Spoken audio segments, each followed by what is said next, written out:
Assalamualaikum warahmatullahi wabarakatuh. Kami dari kelompok 6 yang beranggotakan Amalia Jijah, Aulia Rusyidah, Made Febriani, dan Natasha Nurul dari kelas TT 4309 akan menjelaskan soal fisika 2, yaitu tentang B di titik P pada kawat lengkung. Saksikan terus videonya. Mengenai medan magnet di titik P pada kawat lengkung. Perhatikan gambar di samping. Jika panjang kawat sejajar menuju tahingga, hitunglah medan magnet pada titik P atau pusat lingkaran. Kawat ini mempunyai dua panjang kawat sejajar. Kawat yang pertama, dia mempunyai arus yang mengarah ke kiri, dan kawat yang kedua, dia mempunyai arus yang mengarah ke kanan. Arus yang mengarah ke kiri ini, dia menunjukkan cos 0, dan arus yang mengarah ke kanan ini dia menunjukkan cos 90. Dia juga mempunyai kawat lengkung yang berbentuk setengah lingkaran yang mempunyai titik pusat lingkaran yaitu titik P, dan dia juga mempunyai R yaitu jarak dari titik pusat ke kawatnya. Di sini kami akan menghitung medan magnet pada titik P yaitu pusat lingkaran. Berikut penjelasannya. Saya Made Febriani akan menjelaskan jawaban medan magnet pada titik P yang pertama. Rumusnya adalah B1 sama dengan mu0 dikali I per 4πr kuadrat dikali cos Q1 ditambah cos Q2. Keterangannya, B1 itu medan magnet, mu0 itu permeabilitas ruang hampa dikali kuat arus per 4π R kuadrat. R-nya itu jarak pengantar terhadap titik pengantar. Lalu, dengan kedua cos ini kita akan memakai cos 0 dan cos 90.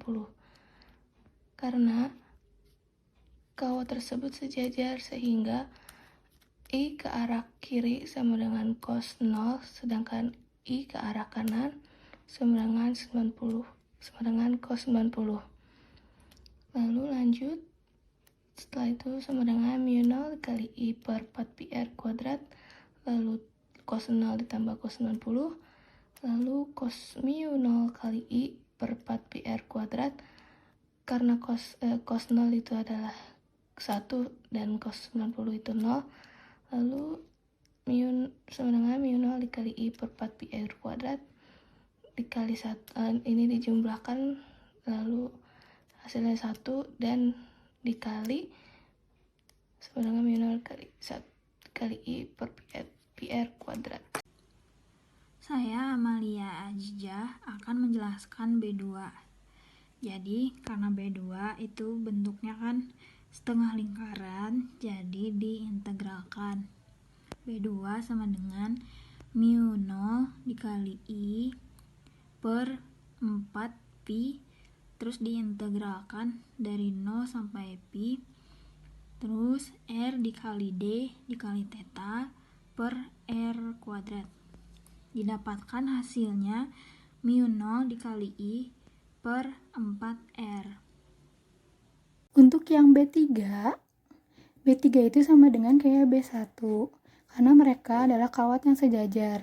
Rumusnya adalah mu0 dikali I per 4π dikali R dikali cos Q1 ditambah cos Q2 kali sama dengan mu0 I per 4π dikali R. Cos Q1 itu I yang mengarah ke kiri, jadi cos 0, dan cos Q2 itu I yang mengarah ke kanan, jadi cos 90. Sama dengan mu0 I per 4π dikali R. Cos 0 adalah 1 dan cos 90 adalah 0.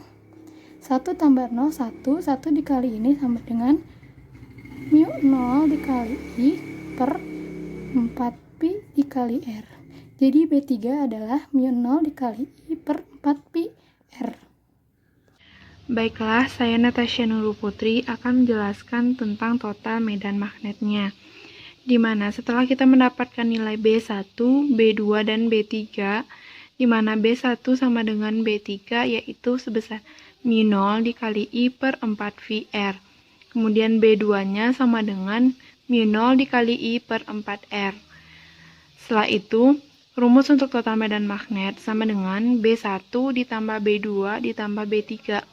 Karena nilai B1 sama dengan B3, maka rumusnya berubah menjadi 2B1 ditambah B2.